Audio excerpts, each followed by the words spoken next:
Dan juga subhanallah, saya kasih satu rahasia zikir sebelum kita lanjut yang ketiga. Saat Anda wudu, usahakan wudu sebelum salat.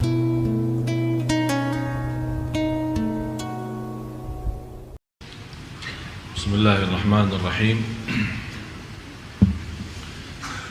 Assalamualaikum warahmatullahi wabarakatuh.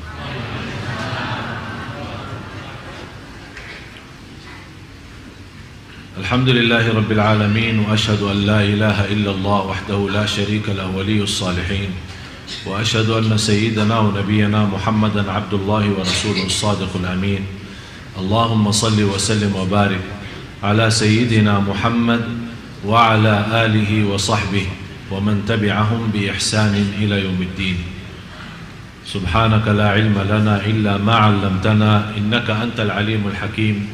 Maha suci Allah, saya tidak memiliki ilmu apa-apa, hanya saja apa yang diberikan oleh Allah subhanahu wa ta'ala. Alhamdulillah wa syukurillah atas segala nikmat yang telah diberikan oleh Allah subhanahu wa ta'ala. Dan menurut saya, khususnya jamaah Masjid Agung Sunda Kelapa telah mendapatkan banyak karunia dari Allah subhanahu wa ta'ala. Setiap waktu dan setiap saat kita bisa menikmati suasana dalam salat kita, suasana dalam ceramah kita, dan kita bisa merasakan kenikmatan di masjid saat kita beriktikaf. Dan mudah-mudahan semua amalan Bapak Ibu tidak ada yang sia-sia, dan mudah-mudahan semuanya menjadi mulia di sisi Allah subhanahu wa ta'ala. Dan saya yakin ini semua perjuangan Bapak Ibu. Selama kita sama-sama mempelajari agama di masjid yang sama-sama kita cintai, Masjid Agung Sunda Kelapa ini, yang insyaAllah senantiasa ma'mur, dan insyaAllah jamaahnya juga semakin insyaAllah barakah. Saya yakin semua memperjuangkan dakwah di masjid ini demi sama-sama kita mencintai Allah subhanahu wa ta'ala. Dan saya yakin tidak ada keraguan dalam hati anda semua yang hadir. Kalau ada orang bertanya, pasti akan anda menjawab dengan jawaban yang cukup jelas. Saya 100% dalam hati saya mencintai Allah subhanahu wa ta'ala. Dan saya juga tidak ada keraguan terhadap Bapak Ibu dalam hal ini. Tapi masalah cinta itu belum tentu seorang mencintai Allah, belum tentu berlakunya benar, dan belum tentu kehidupannya benar, belum tentu ibadahnya benar. Malah Rasulullah sallallahu alaihi wasallam bersabda, seorang hamba Allah 60 tahun salat, tapi selama 60 tahun tidak diterima salatnya. Ditanya oleh sahabat, ya Rasulullah, bagaimana bisa terjadi seorang 60 tahun tidak diterima salatnya? Kata Rasulullah sallallahu alaihi wasallam, li'annahu la yutimmu ruku'aha wala sujudaha, karena dia tidak berusaha maksimal untuk menyempurnakan rukuknya dan sujudnya. Dan kita lihat kondisi dan keadaan banyak di antara jamaah kita yang kita sayangi dan kita cintai. Banyak di antara jamaah terlalu keburu selesaikan salatnya, apalagi salat sunnah qabliyah ba'diyah, apalagi duha dan yang lain-lain. Kapan kira-kira saatnya kita bisa menikmati ibadah salat? Jangan sampai kita termasuk dalam ancaman hadis Rasulullah sallallahu alaihi wasallam, 60 tahun tapi tidak diterima oleh Allah Subhanahu wa taala salatnya. Nauzubillah. Mudah-mudahan kita semua menjadi orang-orang yang bisa mendekatkan dirinya kepada Allah karena salat yang khusyuk, salat yang sempurna rukuknya dan sujudnya. marilah kita sama-sama mempelajari dan masuki kepada amalan-amalan yang bisa membawa kita bukan hanya kita cinta Allah, tapi Allah subhanahu wa ta'ala juga mencintai kita semua. Karena mendapatkan kenikmatan dicintai Allah ini sebuah kenikmatan yang cukup istimewa. Banyak orang yang dilalaikan, banyak orang yang tertipu oleh syahwat, hawa nafsu dan dunia. Walaupun dia punya target mencari ridha Allah subhanahu wa ta'ala dan menjadikan tujuan kehidupannya, qul inna salati wa nusuki wa mahyaya wa mamati lillahi rabbil alamin la syarika lah wa bidzalika umirtu wa ana minal muslimin. Jadi orang-orang yang sudah membaca ayat ini berkali-kali di dalam iftitah salatnya, ternyata dia tidak mendalami arti daripada doa ini. Dia tidak merasakan kekuatan doa ini dan tidak menikmati bagaimana bisa terwujud benar-benar inna salati wa nusuki wa mahyaya wa mamati lillah, semata-mata karena Allah, syukur karena Allah, sabar karena Allah, ikhlas karena Allah, salat karena Allah, bersedekah karena, silatul rahim karena. Di mana saja berada, selalu kita menjadikan diri kita dan kurbankan segala yang kita miliki karena Allah, baru akan terbentuk, akan Allah balas mencintai kita. Amalan-amalan yang pertama, orang-orang yang dicintai Allah subhanahu wa ta'ala, orang yang senantiasa membaca Al-Quran. Tapi bagaimana prinsip orang baca Al-Quran tapi dicintai Allah?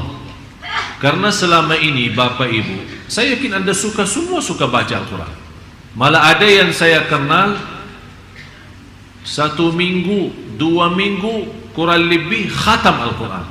Kurang daripada 1 bulan dia mampu khatam Al-Quran. Malah ada yang dalam 1 bulan khatam 2 kali, ada malah 3 kali, 30 juz dalam 1 bulan.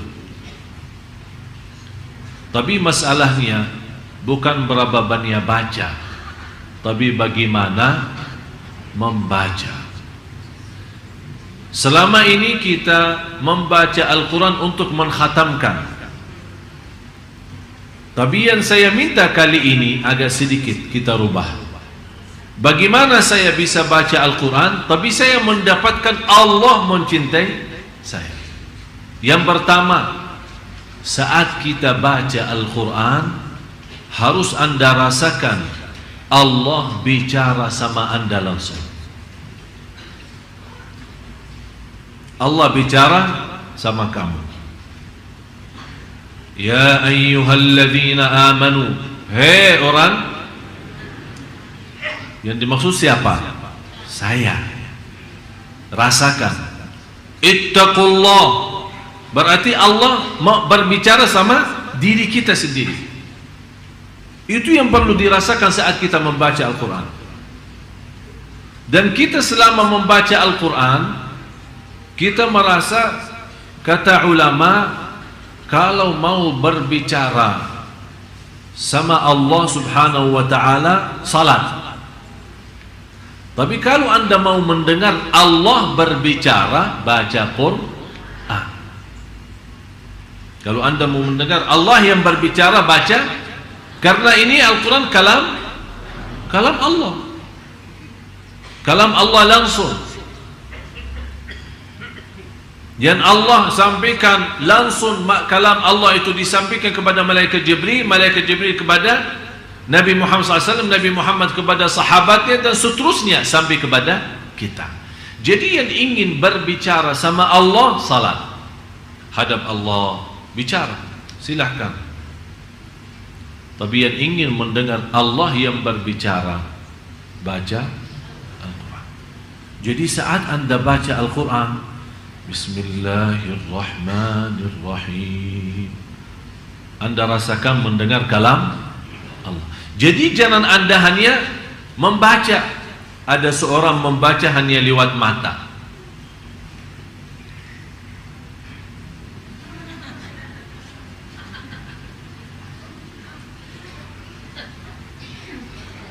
Tidak akan bisa rasa. Kenapa? Apa manfaatnya suara? Suara agar didengar oleh. Kenapa didengar oleh telinga sendiri? Kalau ada syaitan mengganggu kita, lari. Dia tidak bisa, karena ada suara keluar. Syaitan terganggu. Bukan syaitan yang mengganggu, malah dia yang terganggu. Berarti akan melarikan syaitan dari suara bacaan kita. Kalau sudah syaitan lari, berarti kita akan mampu fokus dan lebih nikmat bacaan kita. Yang kedua, saat kita mendengar sendiri bacaan kita, rasakan Allah yang lagi menyampaikan bacaan itu lewat telinga kita. Karena telinga itu salah satu makhluk Allah. Ada seorang punya telinga tapi tidak bisa mendengar. Ada orang punya mata tapi tidak bisa melihat. Jadi masalahnya bukan wujudnya mata atau wujudnya telinga, tapi masalahnya apakah dia berfungsi atau tidak, bisa menjadi berguna atau tidak. Bagaimana kita bisa mengaktifkan segala tubuh badan kita saat membaca? Begitu caranya. Yang pertama, Anda baca karena Allah lagi berbicara. Yang kedua, Anda membaca Al-Quran, semua berbicaraan itu yang dimaksud adalah diri kita. Yang ketiga, itu yang terindah dalam bacaan Al-Quran, setiap kita baca ada rasa saya tidak mau berhenti, karena saya lagi nikmati dan merindukan mendengar kalam Allah, mendengar bicaraan Allah sama saya. Jadi begitu Anda baca, jangan Anda punya bayangan dan pikiran kapan mau selesai. Malah justru yang Anda harus rasakan, saya tidak mau selesai, saya mau terus lazat, saya mau nikmat, karena Allah lagi bicara sama saya. Sudah faham 3 poin ini? Itu namanya membaca Al-Quran. Dan 3 hal ini baru akan Allah mencintai kita. Yang kedua,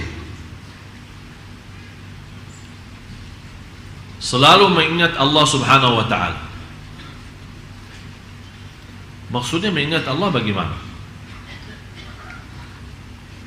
Zikir kan? Tapi zikir yang macam mana? Yang seperti apa? Saya yakin Anda semua suka tahlil, suka bertasbih, tapi seindah zikir yang tidak ada batasnya, seindah zikir tidak punya tempat tertentu, seindah zikir yang tidak ada batasnya, dan seindah zikir yang tidak punya tempat tertentu. Artinya apa? Jangan bapak ibu suka berzikir hanya di masjid. Jangan bapak ibu suka berzikir hanya habis salat. Jangan Anda berzikir hanya dengan jumlah tertentu, tidak boleh lebih.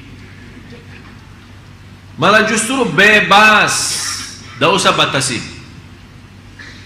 Ya ayyuhalladzina amanu uzkurullaha dzikran. Apa artinya katsira? Sebanyak-banyaknya. Kenapa kita disuruh berbanyak zikir? Supaya mengeluarkan diri dari golongan orang munafik. Ternyata orang munafik juga berzikir. Innal munafiqina yukhadi'una Allah wa huwa khadi'uhum وَإِذَا قَامُوا إِلَى الصَّلَاةِ قَامُوا كُسَالَى يُرَاءُونَ النَّاسَ وَلَا يَذْكُرُونَ اللَّهَ إِلَّا قَلِيلًا. Mereka kalau diajak salat malas, terpaksa karena malu sama kawannya masuk masjid, bukan karena Allah tapi malu. Yura'unan nas, riya. Sifat yang ketiga, wala yadhkuruna Allah illa, ternyata mereka juga berzikir. Wala yadhkuruna, kata Allah, mereka tidak berzikir kecuali sedikit. Berarti mereka berzikir. Supaya kita selamat dari sifat orang munafik, berarti harus kita lawan mereka, harus kita berbeda dengan mereka. Kalau mereka memang zikir tapi sedikit, saya mau berzikir tapi banyak. Coba bayangkan, saya pernah memberikan cara zikir, tapi selama 1 hari tidak boleh bicara dunia. Ingat kan? Tidak boleh bicara dunia. Subhanallah, walhamdulillah, wa la ilaha illallah, wallahu akbar. Assalamualaikum, waalaikumsalam warahmatullahi wabarakatuh. Subhanallah, walhamdulillah, mau kemana? Mau ke masjid. Subhanallah, walhamdulillah, sudah makan belum? Subhanallah, walhamdulillah. Jadi biasakan diri seperti itu.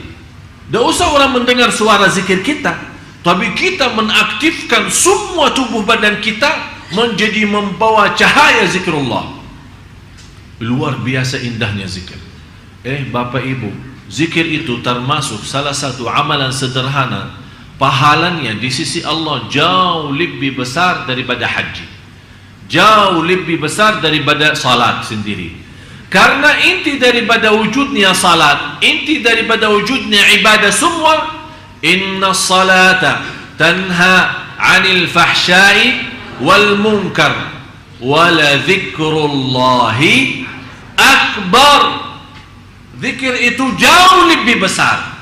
Tafsiran ulama, zikir itu jauh lebih besar, maksudnya zikir itu jauh lebih besar daripada salat sendiri. Ada yang mentafsirkan wala zikrullahi akbar adalah zikir di dalam salat itu jauh lebih tinggi daripada salat sendiri. Karena memang kalau kita lihat salat kita memang semuanya mulai takbir sampai salam semuanya zikir. Baca Quran zikir, Allahu Akbar zikir, doa zikir, rukuk dalamnya zikir, sujud dalamnya zikir. Berarti semuanya tidak terlepas dari zikir. Orang yang berangkat haji buat apa?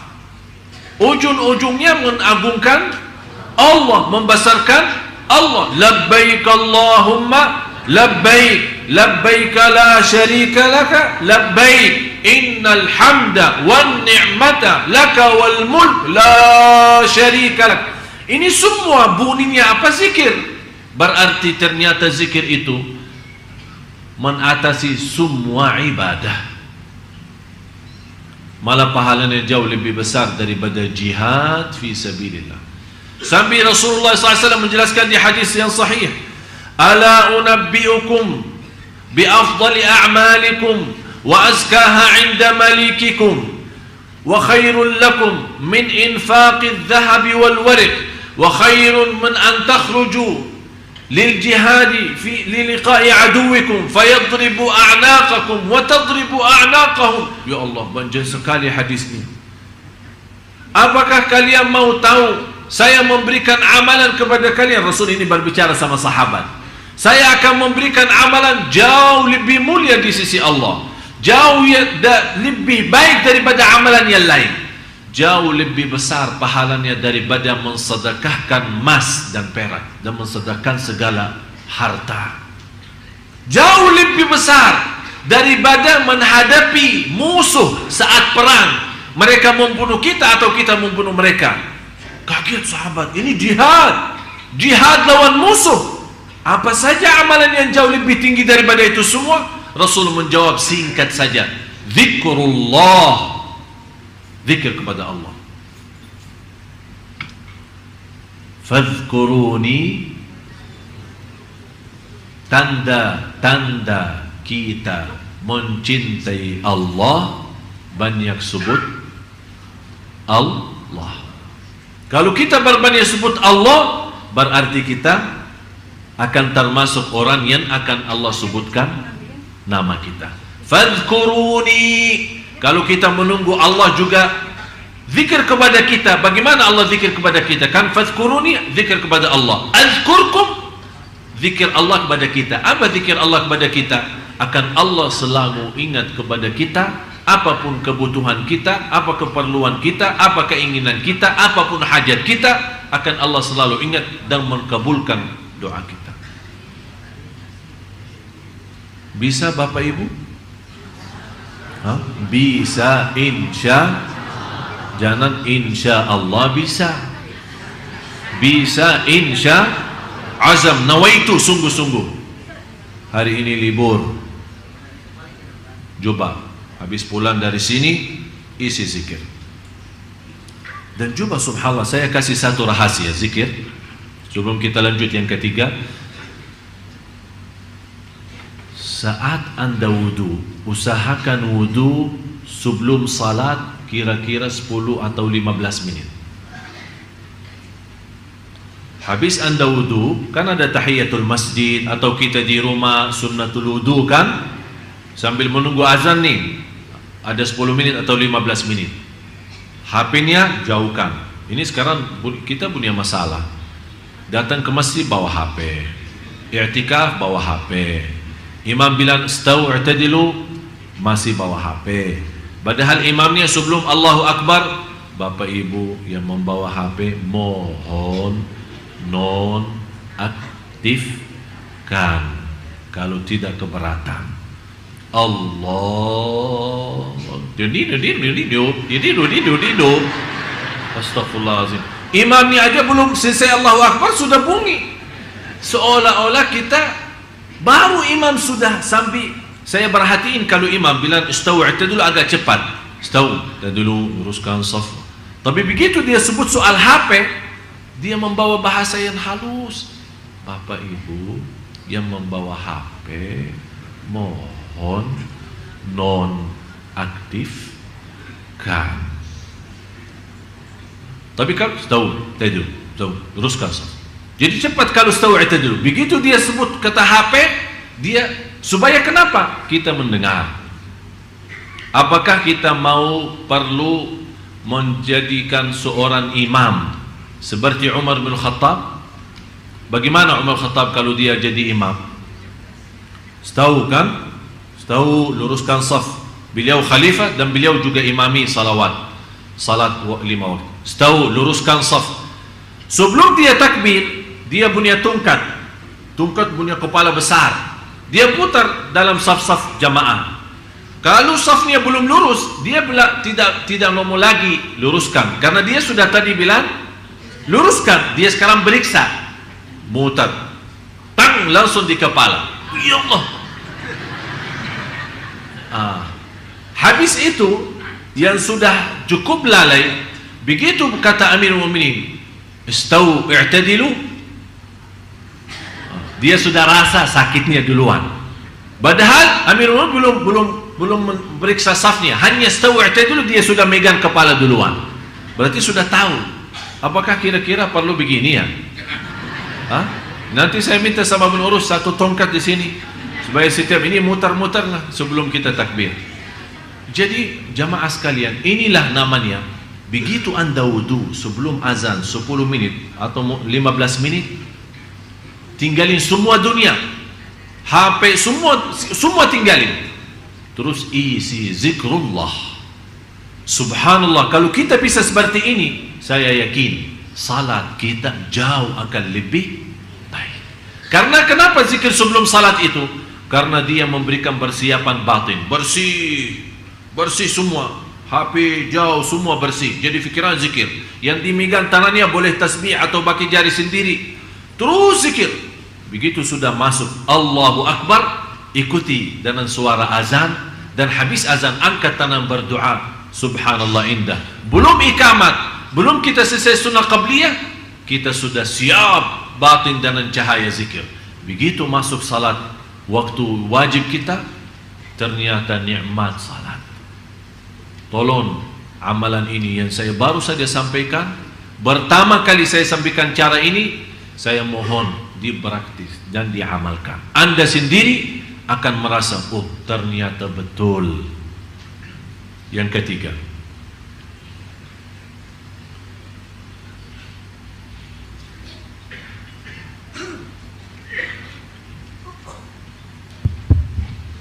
lebih mengutamakan untuk mencintai Allah Subhanahu wa Ta'ala daripada dirinya ketika hawa nafsunya menguasai dirinya. Yang paling berat, kita mengutamakan Allah saat punya keinginan. Contoh, sudah alarm kan? Jam berapa alarmnya? Biasa ibu-ibu jam berapa alarmnya? Jam 3. Nah, sudah bunyi kan?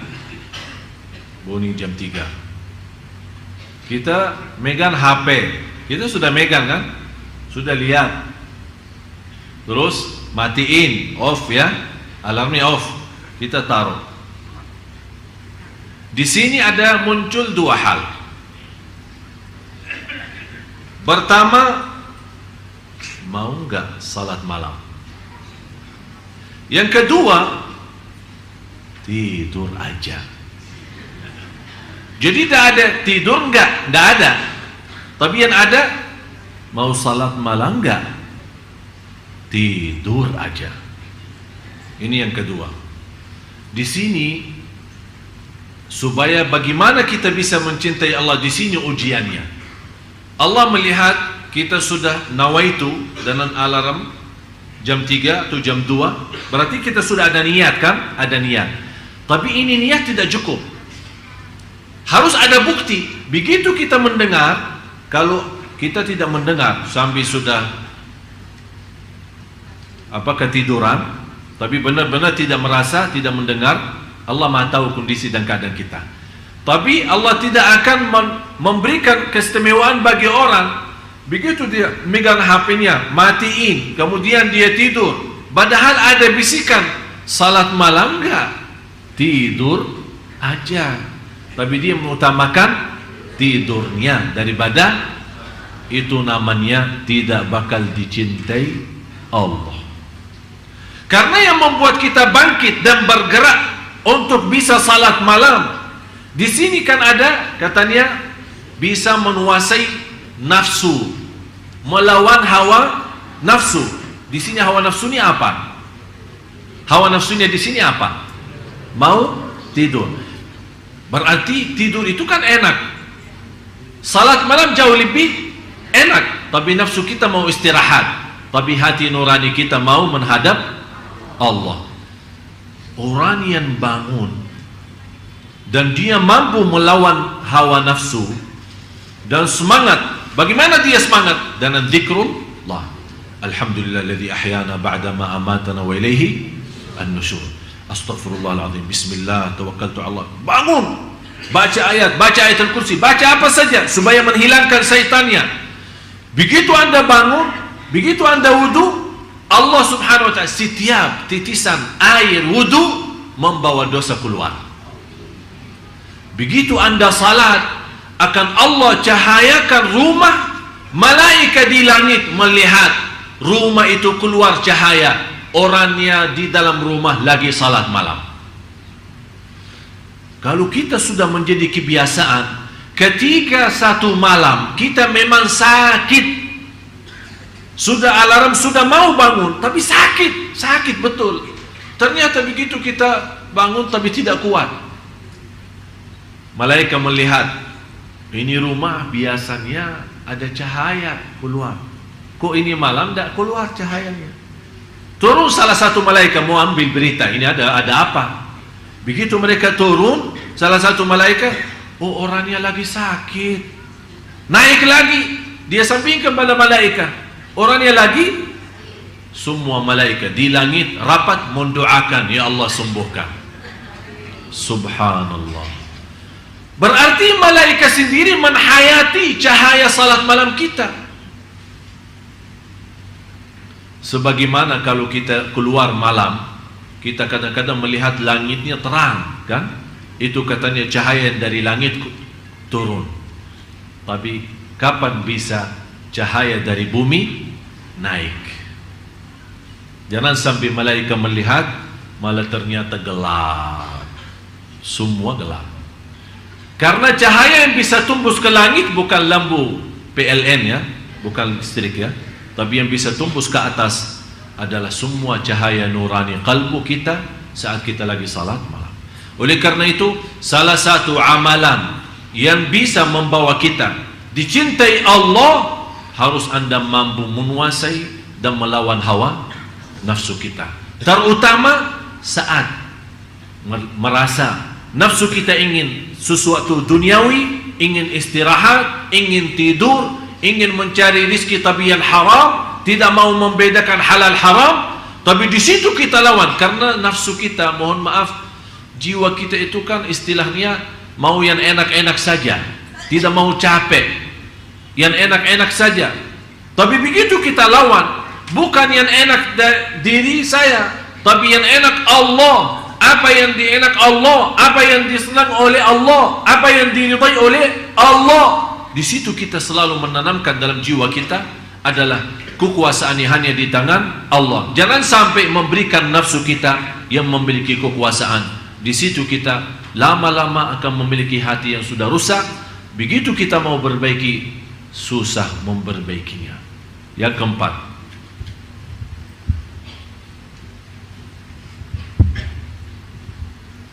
memahami dan mendalami dengan hati tentang nama dan sifat-sifat Allah. Allahu Akbar. Rata-rata jamaah kita sudah hafal Asmaul Husna. Hafal enggak? Hafal. Bisa rasakan artinya enggak? Hah? Rasulullah sallallahu alaihi wasallam bersabda di hadis yang sahih, "Inna lillahi 99 isma, man ahsaha dakhala al-jannah." Allah mempunyai 99 nama. Barang siapa yang menguasinya, yang menghafalnya, yang mengamalkan isinya, yang mempelajarinya, yang mendalaminya, itu kata ahsaha. Jadi termasuk di dalamnya menghafal, menamalkan, memahami, menhayati, merasakan, menikmati, merasa lazat saat sebut nama-nama Allah yang namanya Asmaul Husna, dan bisa lewat Asmaul Husna kita memohon kepada Allah Subhanahu wa taala. Di situ kita akan baru merasa keagungan Allah dalam hati kita semakin bertambah.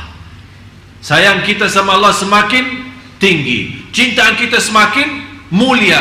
Begitu juga saat kita berdoa kepada Allah lewat Asmaul Husna, perhatiin, Ar-Rahman irhamni, Razzaq urzuqni, Ghafar irfirli. Jadi kita saat kita saking sudah memahami, jangan Anda berkata ya Rahman urzuqni. Oh ya Rahman urzuqni, ya Razzaq urzuqni, ya Karim muliakan, ya Ghafur ampuni, ya Rahman rahmati. Jadi Anda sudah memiliki pemahaman Asmaul Husna sampai Anda bisa meminta dengan Asmaul Husna sesuai arti dan makna. Faham Bapak Ibu? Itu namanya.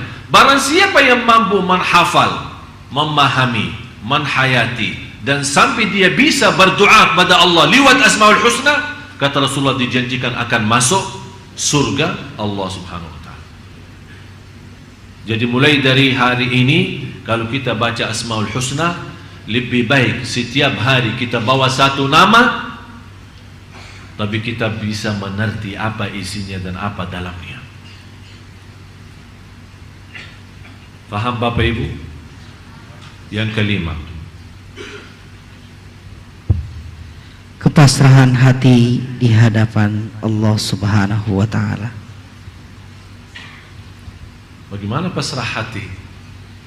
Maksudnya keluarin Keluarin hati dari dada kita terus kasih ke Allah.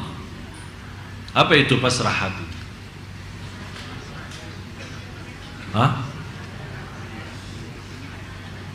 Intinya begini, dalam ibadah, dalam mencari rezeki, saat kita makan, saat kita tidur, saat kita jalan menuju ke masjid, saat kita berjalan mencari nafkah, saat kita di mana saja berada, hati kita selalu merasa tidak punya upaya dan tidak punya daya untuk melaksanakan sesuatu kecuali dengan Allah. Terwujud benar-benar la haula wala quwata illa billah. Dan pasrah yang tertinggi adalah pasrah kalbu. Istilah lain, tawakal yang tertinggi tawakal kalbu. Maksudnya apa tawakal kalbu? Saat kita keluar rumah, doanya apa? Bismillah tawakkaltu ala Allah la haula wala quwata illa billah. Ini ucapan cukup tinggi, ucapan cukup sempurna. Tinggal apa? Ucapan lidah sudah baik, tinggal hati. Jangan sampai pas kita keluar rumah, bismillah tawakkaltu ala Allah la haula wala quwata illa billah, tapi di dalam hati masih merasa alhamdulillah saya sehat, masih muda, saya bisa berlaku sesuatu. Ini bicara sama siapa? Sama hati. Yang seharusnya memantapkan ucapan ini, bismillah tawakkaltu ala Allah la haula wala quwata illa billah, bukan hanya lidah yang mengucapkan, tapi hati juga ikut mengucapkannya. Pasrah total lahir batin, Allah segalanya, kun fayakun. Begitu Anda keluar membawa doa keluar rumah, Anda merasa ya Allah, memang saya sudah berikhtiar berdoa, tapi segalanya di tangan-Mu ya Allah. Pasrah. Dengan yakin, saya kemana saja pergi, akan Allah menjadikan hati saya hari ini buas. Buas iman, mendapat rezeki dan kecukupan, dan senantiasa diterima segala amal dan perjuangan. Yang keenam, melihat kebaikan dan nikmatnya baik yang lahir maupun yang batin. Salah satu yang bisa Anda mendapatkan dicintai Allah, harus Anda selalu mengingat nikmat Allah. Fikirkan nikmat-nikmat Allah kepada kita. Wa amma bi ni'mati rabbika fahaddits. Yang kita selalu lupa, kita sibuk mensyukuri nikmat, tapi lupa mensyukuri yang memberikan nikmat. Kita sibuk menikmati nikmat, tapi kita lupa mensyukuri yang memberikan nikmat. Kita sibuk untuk menghadapi cobaan, tapi kita lupa minta tolong dari yang memberikan cobaan. Jadi selalu kita bayangkan, jangan Anda melihat posisi ujian. Kenapa manusia dinamakan dalam Al-Quran, innal insana ladzalumun kafar, wa in ta'uddu ni'matallahi la tuhsuha, innal insana ladzalumun kafar. Sungguh manusia amat zalim dan amat kafir. Amat zalim apa? Dia menggunakan nikmat yang telah diberikan oleh Allah yang tidak mampu dihitung. Dia menggunakan nikmat itu untuk menzalimi dirinya. Yang kedua, dia sangat kafir. Dia tidak mensyukuri Allah dan merasakan kemuliaan yang telah diberikan oleh Allah lewat nikmat-nikmat itu. Berarti dia mengkafirkan nikmat. Dia berkufur terhadap nikmat. Dinamakan oleh ulama kufrun ni'mah, kufur nikmat. Jadi Anda sebelum melihat sisi cobaan, yang seharusnya Bapak Ibu Anda melihat sisi kenikmatan. Bunia mata masih bisa melihat Al-Quran. Bunia lidah masih bisa menyebut nama Allah. Bunia telinga masih bisa mendengar azan dan kalam-kalam yang baik, bicara-bicara yang baik. Anda masih punya kaki bisa berlangkah-langkah menuju ke masjid silaturrahim dan kemana-mana mencari nafkah dan rezeki yang halal. Anda masih punya nafas yang bisa menaturkan nafasnya untuk Allah subhanahu wa ta'ala.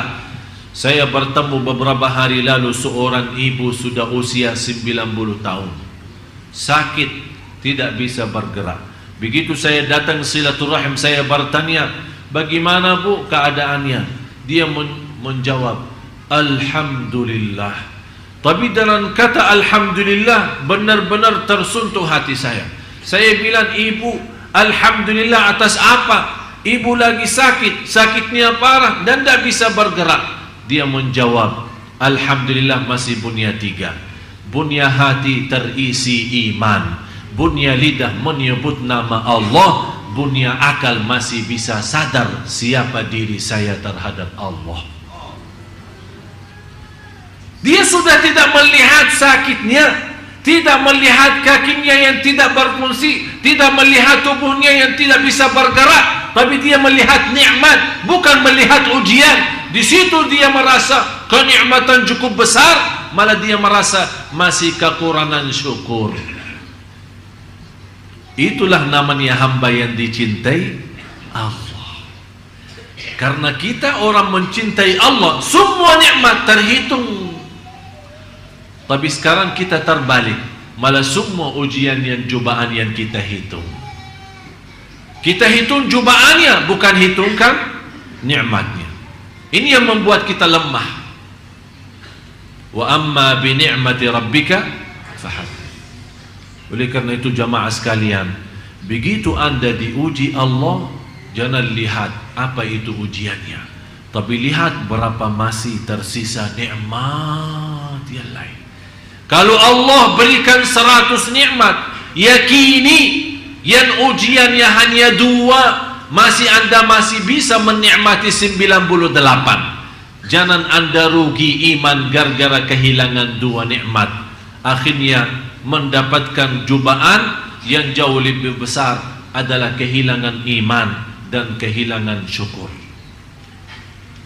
Tidak usah fikirin sebagaimana ibu yang tadi, dia sudah tidak melihat sisi sakitnya dan tidak melihat umurnya dan tidak melihat dia tak bisa bergerak, tapi dia masih bisa merasakan iman, yang kalbu yang terisi iman. Lidah masih Allah izinkan untuk sebut nama Allah, dan akal masih bisa sadar. Kata ibu, saya kenal banyak keluarga saya, malah jauh lebih muda daripada umur saya, tapi sudah, istilahnya bikun ya, sudah tidak bisa nyambung.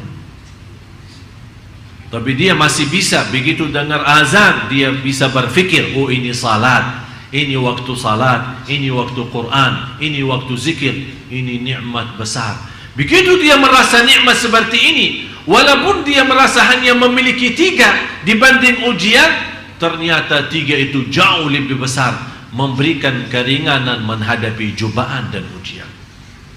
Oleh karena itu Bapak Ibu, salah satu yang memberikan energi dan kekuatan menghadapi cobaan dan ujian, jangan lihat ujiannya, tapi lihat kenikmatan nikmat-nikmat yang masih ada. Jangan sampai Allah cabutkan nikmat itu, malah bertambah kita rugi dunia dan rugi akhirat. Na'udzubillah. Yang ketujuh,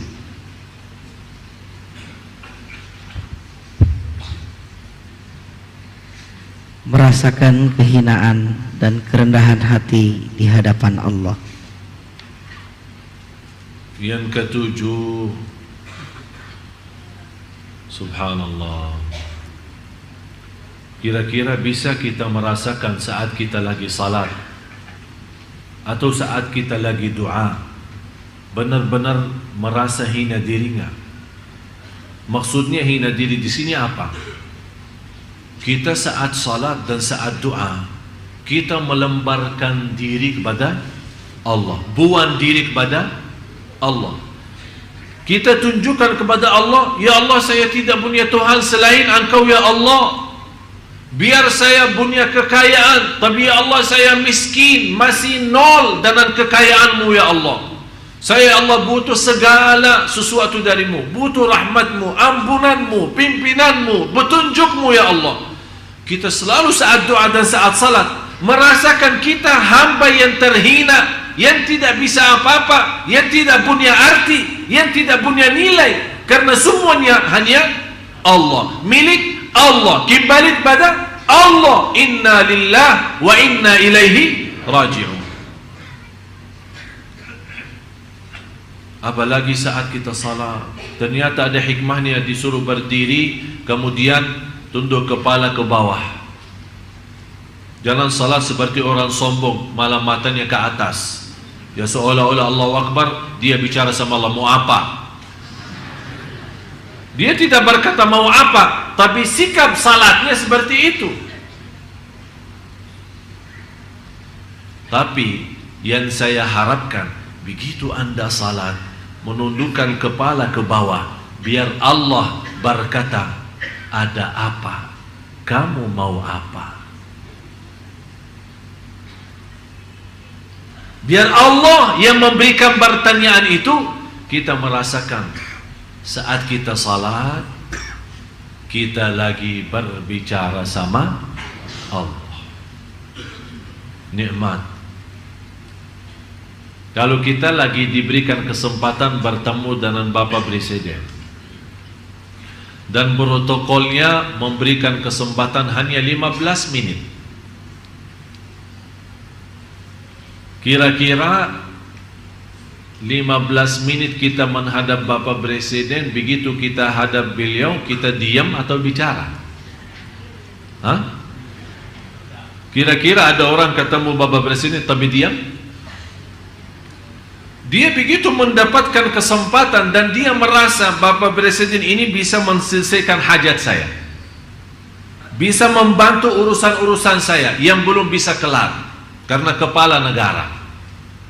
Berarti kita begitu sampai, barangkali kita tidak memberikan kesempatan dia berbicara. Kita aja yang bicara. Pak ini kan dia, Pak ini, Pak ini, Pak ini, Pak ini, Pak ini, Pak. Ujungnya dia bilang insyaallah. Siap. Dibantu.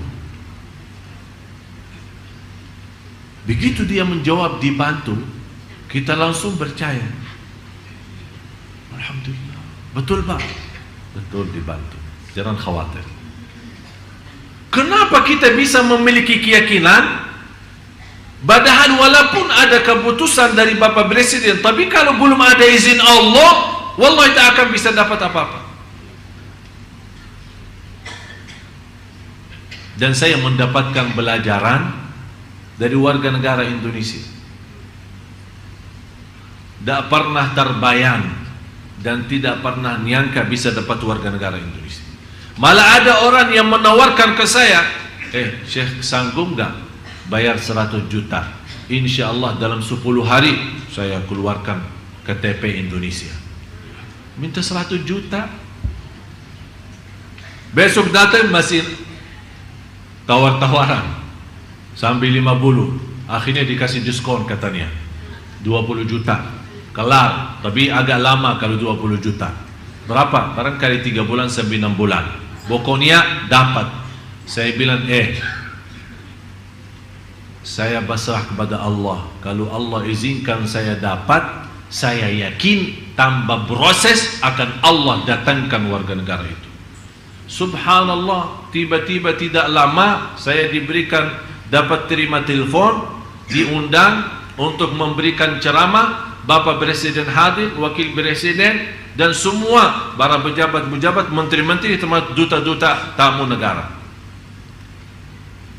Begitu saya sampaikan ceramah, malah Bapak Presiden sendiri panggil. Ente dari mana? Ana dari Madinah. Kok bisa bahasa Indonesia? Ya Alhamdulillah. Saya bilang, kalau soal bisa, saya tidak bisa. Tapi Allah yang maha bisa. Allah yang berikan semua. Sampai kata beliau, kalau saya tutupi mata mendengar ceramah ente, saya tak nyangka ini orang dari Madinah. Terima kasih Pak. Langsung dia berkata begini, bahasa persis. Mau nggak warga negara Indonesia? Saya langsung ingat yang nawarin 100 juta.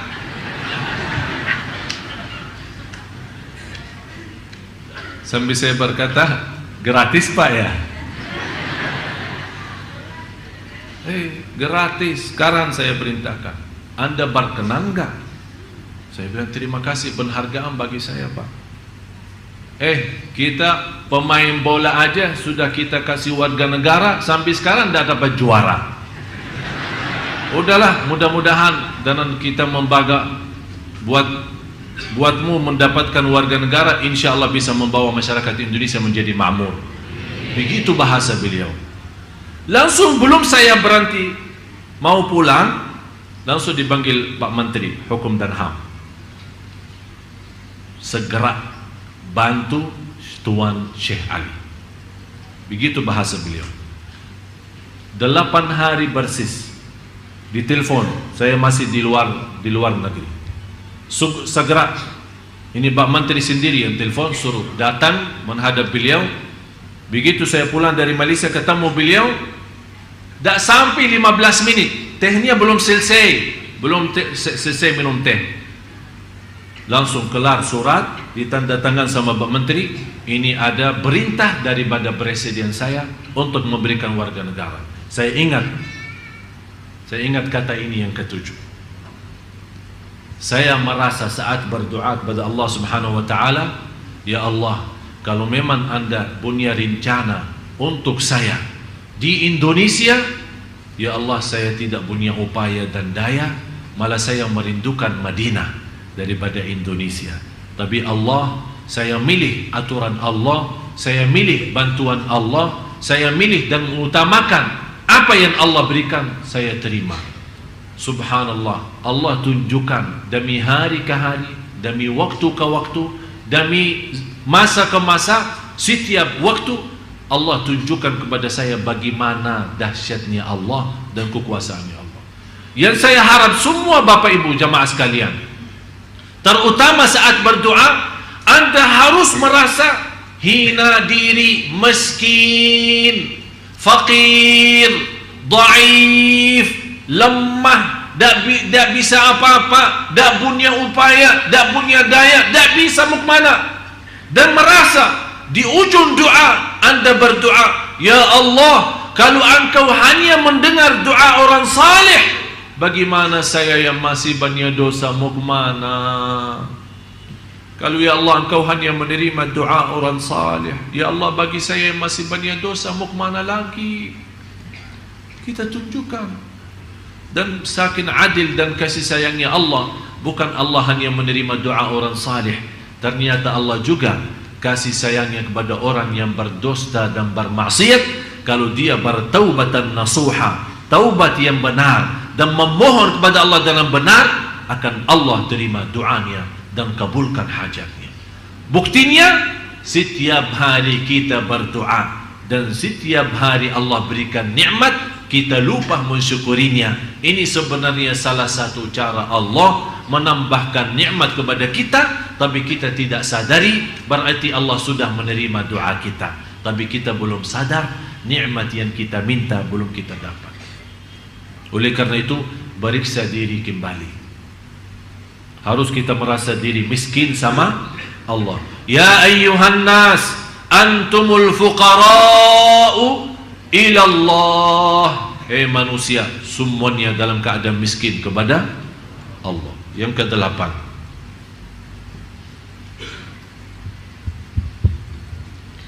beribadah kepada Allah Subhanahu wa ta'ala pada waktu sepertiga malam terakhir, untuk bermunajat kepadanya, membaca Al-Quran, merenung dengan hati, serta mempelajari adab dalam beribadah di hadapan Allah.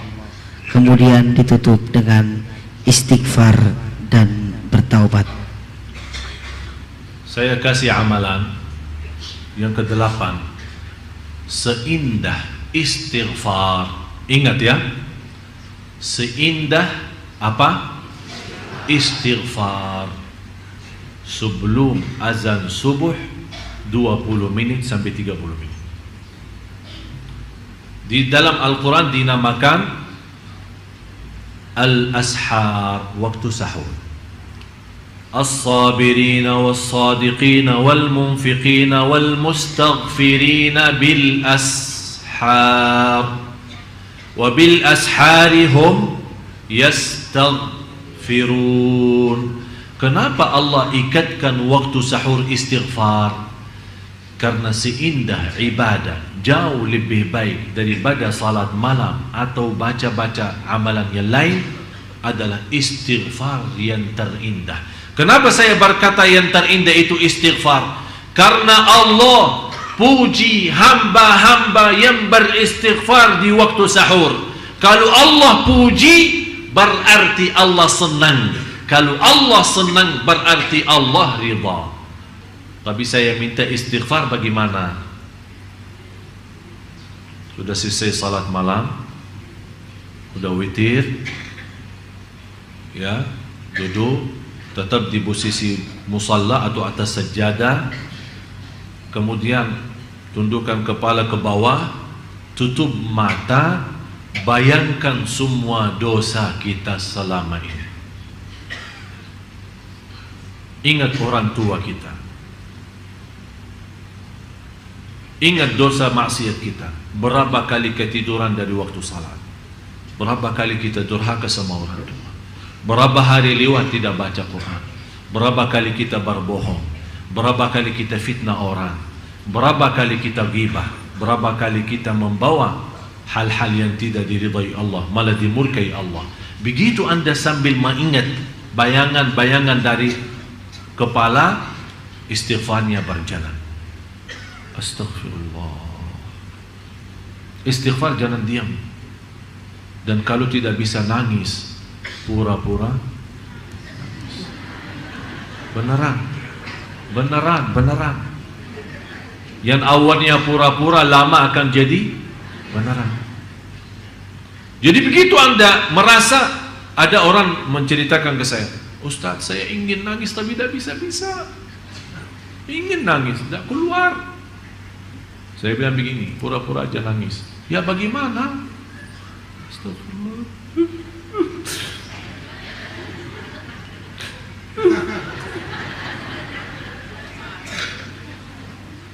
Belum keluar air mata,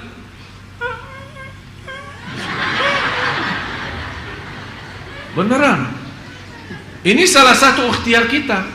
Karena kenapa kita berusaha mau keluarin air mata? Karena air mata itu adalah obat sikat kalbu. Tahu kalau baju lagi, kadang-kadang kalau masukin mesin cuci tidak bersih kan? Apa yang diperlukan? Ini kalbu ini perlu. Apa itu? Air mata obatnya. Air mata. Bisa enggak? Bisa, insya. Demi Allah jamaah sekalian, kalau Anda bisa merasakan keindahan seperti ini, demi Allah tidak perlu lama istighfar. Hanya 10 kali saja, oh, sudah nangisnya minta ampun. Sudah nangisnya minta ampun. Sampai ada satu saat akan bengkak mata, saking nangis. Malah mau berhenti nangis tidak bisa. Kalau Anda sudah bisa sampai ke martabat itu, sampai Anda mau berhenti nangis tidak bisa, berarti sudah Anda tersuntuh dicintai Allah. La ilaha illallah. Mau saya ajak Anda nangis? Mau nangis ya? Beneran? Ya nanti kita doa. Yang ke-9, berkumpul bersama dengan orang-orang yang mencintai Allah Subhanahu wa ta'ala secara jujur, memetik perkataan-perkataan yang baik dari mereka serta tidak berbicara kecuali meyakini adanya kebaikan ketika berbicara yang diketahui akan menambah kebaikan keadaanmu dan bermanfaat untuk orang lain. Berkumpullah sama orang-orang saleh, bapak ibu semua yang hadir, terutama ibu-ibu. Jangan sampai di antara ibu-ibu dan bapak-bapak tidak punya kawan orang saleh. Maksudnya orang saleh apa? Saleh benar, saleh benar, cinta masjid, lembut perbicaraannya, halus bawaannya, dermawan, akhlaknya mulia, tidak pernah suka marah, tidak pernah suka fitnah orang, selalu menjaga lidahnya, selalu menjaga perasaan orang lain, senantiasa menjadi berguna bagi orang lain, suka bersilaturrahim, selalu ada di masjid, suka ceramah, suka mendengar, suka majlis ta'lim, suka beramal saleh. Harus bapak ibu masing-masing memiliki kawan orang saleh salihah, tapi saleh salihah yang istimewa. Kenapa saya minta saleh salihah yang istimewa? Nanti kata ulama, kalau orang saleh itu masuk dalam surga dan dia kenal kita baik, begitu dia duduk di dalam surga berkumpul dengan orang saleh yang lain, karena kita dekat sama beliau, dia ingat kita waktu berkumpul sama kita di dunia. Dia bertanya, ya Allah, ini kawan saya, mana dia ya Allah? Kata Allah, kawanmu lagi disiksa di neraka. Kata orang saleh, ya Allah, mohon maaf, saya tidak akan bisa puas menikmati surga kecuali dengan kawan saya itu. Allah terima syafaatnya orang saleh itu dan membawa orang yang dosa dari neraka masuk surga. Ternyata ada guna bagi orang saleh nanti di hari kiamat. Bapak ibu, jangan di antara kita tidak punya kawan orang saleh banget.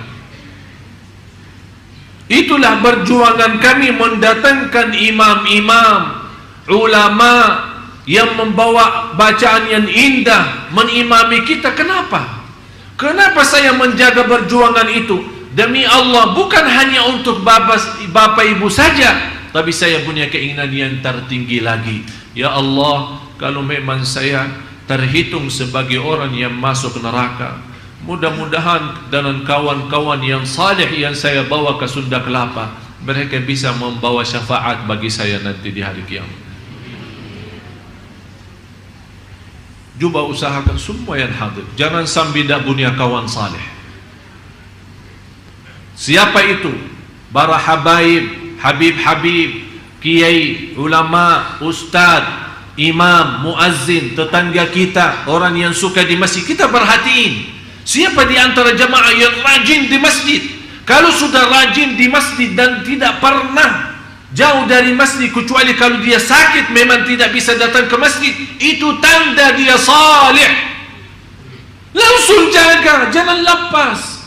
Datang ke dia, dekat sama dia, minta doanya, salaman, kenalkan diri anda, sebutkan nama, supaya besok dia nanti dalam surga, kalau dia merasa kehilangan kita, dia bisa ingat, ya Allah, ada fulan bin fulan, kawan saya di dunia, yang selalu namparin saya, yang selalu kenalkan nama dirinya ke saya. Mana dia ya Allah? Kalau Allah menjawab dia masuk neraka, orang saleh itu akan mensyafaatkan kita, membawa syafaat bagi kita. Semua yang hadir, Allah saksi. Ya Allah, Engkau maha saksi. Di antara jamaah yang hadir, Engkau ya Allah merahasiakan di antara jamaah ada hamba-Mu yang salih-salih. Ya Allah, saya mohon Engkau jadi saksi, saya mencintai hamba-Mu yang salih-salihah yang hadir di majlis ilmu ini. Ya Allah, dengan cintaan saya kepada hamba-Mu yang salih-salih, selamatkan kami ya Allah semua yang hadir, dan jadikan kami bersama orang salih hari kiamat. Wa adkhilna birahmatika fi ibadika. Tolong doa ini jangan ditinggal. Tolong doa ini jangan ditinggal. Wa adkhilna birahmatika fi ibadika salihin. Karena ini doa para nabi dan rasul. Para nabi dan rasul berdoa itu. Ya Allah, jadikan saya bersama orang salih, apalagi kita. Kalau para nabi dan rasul sudah minta, ya Allah, jadikan kami dalam rahmat-Mu bersama golongan orang salih, apalagi kita jamaah sekalian. Mudah-mudahan kita semua bersama orang salih di dunia, bersama orang salih nanti di hari kiamat, dan juga bersama orang salih dalam surga Allah Subhanahu wa taala. Amin ya rabbal alamin. Yang ke-10, menjauhi atau menghilangkan hal-hal yang menghalangi hati dari mengingat Allah Subhanahu wa taala. Tolong periksa kembali apapun hal-hal yang menghalangi kita dari Allah. Dunia, jauh dari dunia. HP, jauh dari HP. Usaha menjauhkan kita dari masjid, usaha menjauhkan kita dari zikrullah, usaha melalaikan kita dari kewajiban kita yang jauh lebih utama, tinggalkan karena Allah. Karena Rasulullah bersabda, man taraka syai'an lillah awadahu Allahu khairan min.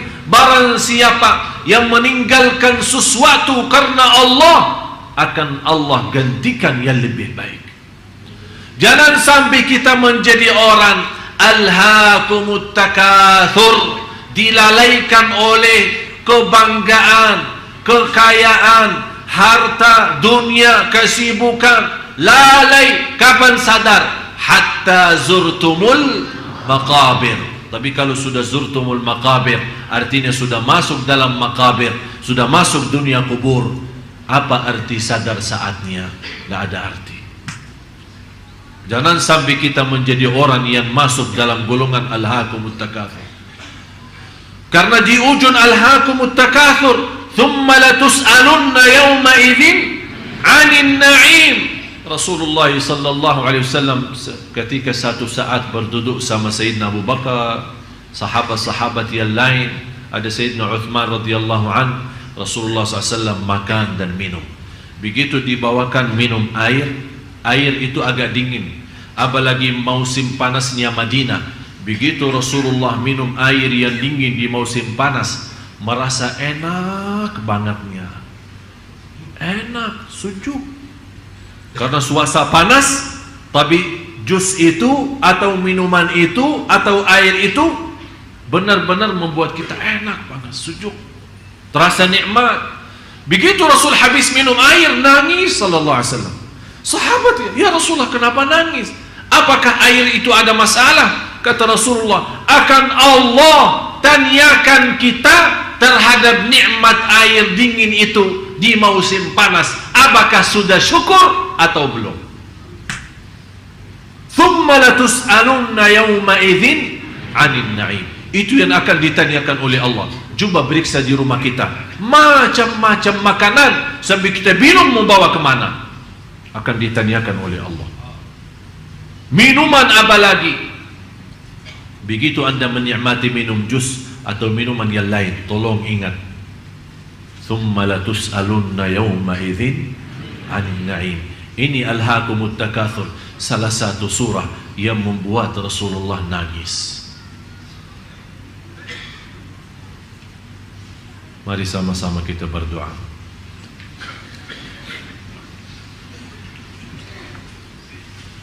Mudah-mudahan dengan 10 amalan yang saya sampaikan bisa membuka hati kita semua agar senantiasa menjadi hamba Allah yang mencintai Allah dan Allah mencintai kita. Amin ya rabbal alamin. Bismillahirrahmanirrahim. Alhamdulillahi rabbil alamin. Segala puji bagimu ya Allah. Segala nikmat yang kami miliki ya Allah, semuanya darimu ya Allah. Engkau Maha ya Allah memberi segala nikmat. Nikmat mata, nikmat telinga, nikmat lidah yang masih bisa menyebut nama-Mu ya Allah. Nikmat akal dan kesadaran yang masih bisa mengingat kewajiban kami terhadap-Mu ya Allah. Nikmat kaki yang masih bisa berlangkah-langkah dengan lancar dan sihat walafiat menuju ridha-Mu ya Allah. Nikmat tangan ya Allah, yang selama ini kita masih bisa menikmati megang kitab-Mu ya Allah. Nikmat titisan air mata, yang titisan air mata yang ikhlas dan jujur menghapuskan dosa kami dan membawa kami selamat dari siksa neraka ya Allah. Ya Allah, maafkan kami karena kami tidak pantas dan tidak mampu mensyukuri segala nikmat yang segitu banyak, dan kami tidak mampu menghitungkan nikmat-Mu ya Allah, apalagi mensyukurinya. Ya Allah, ya Tuhan kami hamba-Mu ya Allah yang dhaif, kami hamba-Mu ya Allah yang miskin, kami tidak bisa apa-apa ya Allah, dan kami tidak akan bisa melarikan diri daripada Engkau ya Allah. Fafirru ilallah. Saat kami berlaku dosa maksiat, kami sangat malu di hadapan-Mu ya Allah. Tapi tetap walaupun kami malu atas dosa maksiat kami tidak akan bisa melarikan kami jauh daripada-Mu ya Allah.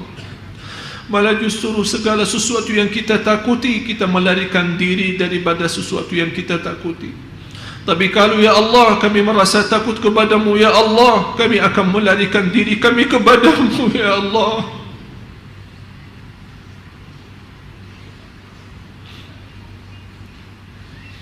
Segala sesuatu yang kita takuti, kita berusaha melarikan diri daripada sesuatu itu. Kecuali Engkau ya Allah, begitu kami merasa takut, kami tidak bisa kemana-mana kecuali kepada Engkau ya Allah. Ya Allah, kami datang kepada-Mu ya Allah dalam penuh harapan, dengan hati yang terisi iman dan taqwa, dengan kekhusyuan dan kerindahan, dengan kemiskinan dan kehinaan. Ya Allah, kami datang kepada Engkau ya Allah membawa segala dosa maksiat, membawa dosa besar dan dosa kecil, tapi kami sangat mengharapkan ampunan-Mu ya Allah. Walaupun dosa maksiat kami segitu banyak, tapi rahmat-Mu ya Allah jauh lebih banyak dan jauh lebih besar bagi kami ya Allah. Rahmatilah kami, rahmatilah kami. Kalau Engkau tidak merahmati kami akan menjadi orang yang merugi dunia akhirat. Rabbana zalamna anfusana wa in lam taghfir lana wa tarhamna lanakunanna minal khasirin. Ya Allah, Engkau maha melihat, maha mendengar semua yang hadir. Bapak Ibu sangat memohon ampunan-Mu ya Allah. Ya Allah, aku mohon dengan nama-Mu yang agung dan mulia untuk semua yang hadir keluar dari Masjid Sunda Kelapa ini di pagi hari ini, sudah dihapus segala dosanya ya Allah. Disucikan hatinya ya Allah, dibersihkan jiwanya ya Allah, diterima segala amal ibadahnya ya Allah. Aku mohon ya Allah, tidak ada di antara bapak ibu yang kecewa saat ini ya Allah. Malah ya Allah kami harap, ya Allah saya mengharapkan ya Allah untuk semua jamaah pulang masing-masing ke rumahnya membawa ridha-Mu ya Allah.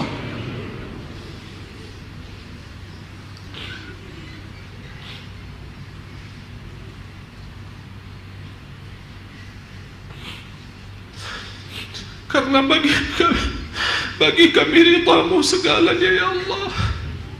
Bagi kami ridha-Mu segalanya ya Allah. Kalau Engkau ridha ya Allah terhadap kami akan bahagia lahir batin ya Allah. Kami akan nikmat sisa umur kami karena Engkau ridha ya Allah. Ya Arhamar Rahimin, ya Allah, semua yang hadir telah mengangkat tangannya ya Allah. tanam penuh harapan, segala kehinaan, kemudahan dan kekurangan. Ya Allah, kami mengangkat tangan kami kepadamu ya Allah. Kami mohon isi hati kami dan isi tangan kami dengan penuh rahmat dan ampunan darimu ya Allah ya Dzal Jalal wal Ikram. Ya Allah, berilah kepada kami petunjuk pada jalan yang lurus. Hidupkanlah kami dalam keadaan iman, wafatkanlah kami dalam keadaan Islam. Lindungi anak keluarga kami dari segala bahaya. Jadikan anak cucu kami salih salihah, anak cucu kami penghafal Al-Quran, agar kami dipanggil oleh Allah duluan dalam keadaan bahagia, dalam keadaan husnul khatimah. Dan anak cucu kami setelah kami dipanggil duluan, anak cucu kami masih mau mendoakan kami ya Allah ya Arhamar Rahimin. Ya Allah, lindungilah lahir batin kami, agar kami bisa menjaga diri dari segala sesuatu yang menghalangi kami darimu ya Allah. Ya Allah ya Arhamar Rahimin, kuatkan kami lahir batin, cahayakan hati kami, sempurnakan ketakwaan kami, muliakan keyakinan kami. Bagaimana Engkau berikan kepada kami kemudahan, sama-sama berkumpul di Masjid Agung Sunda Kelapa ini ya Allah. Berilah kepada kami kemuliaan, sama-sama jumpa lagi di surgamu ya Allah. Jadikan kami semua yang hadir bersama hamba-hambamu yang salih-salih ya Allah. وادخلنا برحمتك في عبادك الصالحين. Walaupun kami ya Allah belum menjadi salih salihah, tapi kami harap dengan rasa cinta kami terhadap orang salih salihah, jadikan kami berkumpul dengan mereka ya Allah. Sebagaimana kata Imam Syafi'i, aku mencintai orang salih walaupun saya tidak terhitung orang salih, karena cinta orang salih menjaminkan bahwa saya selamat dan bahagia. Ya Allah, kami sungguh mencintai orang salih, kami sungguh mencintai orang salihah. Ya Allah, jadikan kami bersama mereka ya Allah ya Arhamar Rahimin, ya Arhamar Rahimin. Ampuni orang tua kami,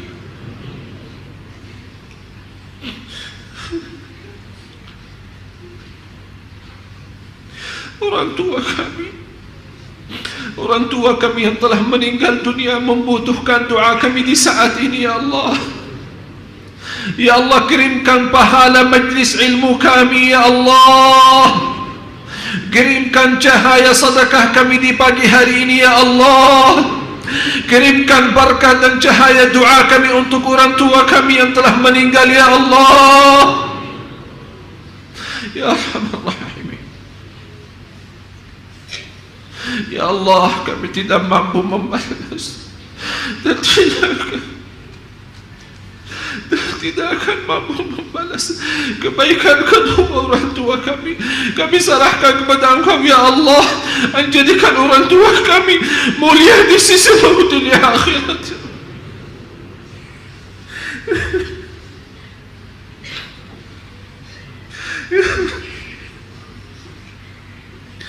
Ampuni durhaka kami terhadap orang tua kami.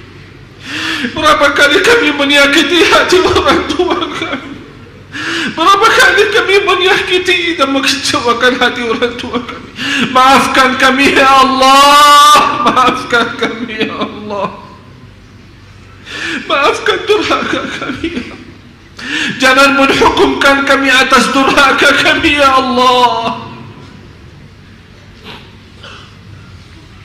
Ampuni saudara kami muslimin muslimat, mukminin mukminat yang hidup yang telah wafat. Ya Allah, segala amal ibadah dan perjuangan kami untuk Sunda Kelapa, untuk mendatangkan para imam-imam dan para salih, ya Allah, jadikan atas nama jamaah semua yang hadir menjadi sedekah jariah ya Allah, menjadi sedekah jariah ya Allah, menjadi sedekah jariah bagi semua yang hadir ya Allah. Selama ya Allah, selama saya di Indonesia memperjuangkan untuk umat Indonesia, umat Islam di Indonesia. Ya Allah, aku mohon lipatkan dan tercetak nama Bapak Ibu semua yang hadir dalam perjuangan ini, dan diterima segala sedekah jariah dan amal ibadah ya Allah. Ya Arhamar Rahimin, Ya Arhamar Rahimin, Ya Arhamar Rahimin, Ya Arhamar Rahimin, irhamna. Ya Arhamar Rahimin, irhamna. Ya Arhamar Rahimin, irhamna. Karena kami hamba-Mu ya Allah, membutuhkan rahmat-Mu. Sangat kami memerlukan rahmat-Mu dan pimpinan-Mu. Ya Allah, pimpinlah kami dalam sisa umur hidup kami ya Allah, agar sisa umur hidup kami menjadi yang terbaik selama ini, dan mengakhiri hayat kami dengan sebaik-baiknya husnul khatimah. Birahmatika ya Arhamar Rahimin. Ya Allah, inilah doa kami. Engkau pernah janji dalam kitab-Mu, ud'uni astajib lakum. Berdoalah padaku, aku janji akan nerima doa-Mu. Ya Allah, inilah doa kami. Inilah doa kami dengan keyakinan dan penuh harapan Engkau menerima sesuai janjian-Mu. Inilah doa kami sesuai perintah-Mu dalam kitab-Mu. Ya Allah,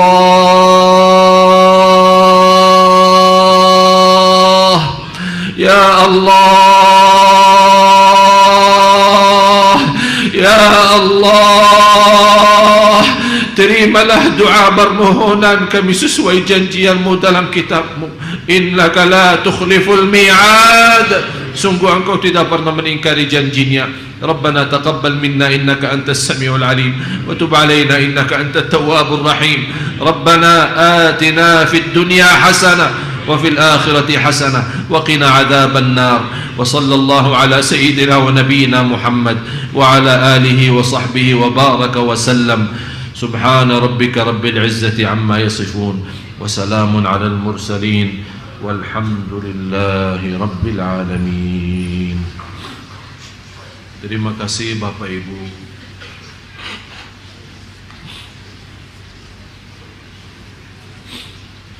Saya mohon semua yang hadir, saya mohon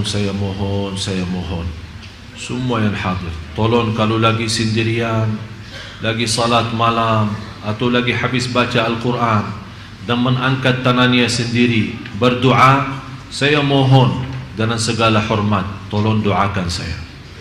Saya mohon dengan segala hormat, tolong jaga amanat ini, doakan saya supaya Allah tetap kuatkan saya lahir batin. Saya dari kemarin tidak sempat 10 menit saja istirahat, tidak sempat. Dari kemarin full, layani tamu, layani ini, layani itu. Ini semuanya insyaAllah lillahi ta'ala, dan kemudian untuk Bapak Ibu. Oleh karena itu tolong doakan saya supaya tetap sehat walafiat, dan tetap istiqamah atas iman Islam, dan tetap bisa memiliki kekuatan berjuang untuk umat Islam di Indonesia, agar Indonesia masa depan insyaAllah akan jadi lebih baik. Mohon maaf kurang lebihnya. Wabillahi taufiq wal hidayah.